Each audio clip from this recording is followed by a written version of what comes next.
మా కొత్తిమీర చెట్టు అయితే చూడండి తొట్టిలో పెట్టాను. దానికి ప్రెషర్ ఎక్కువ కావడం వల్ల ఆకు అనేది పండు వారిపోయిందండి. కొంచెం ఎక్కువ ప్లేస్లో ఉన్నట్టుగా పెడితేనైతే చాలా బాగుంటుంది గ్రోతింగ్ అయితే.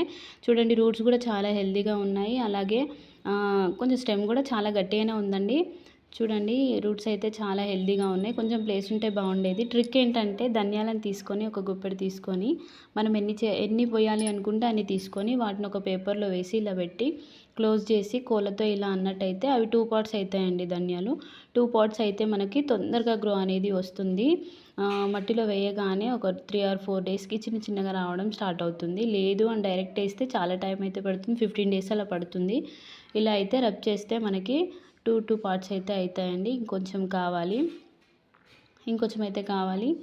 కొన్ని అయ్యాయి, కొన్ని కాలేదు. మళ్ళీ అలాగే పెట్టేసి అన్నాను. ఇప్పుడైతే మనకి 2 పార్ట్స్ అయితే ఈజీగా అవుతాయి. అయిన తర్వాత అవి తీసుకొని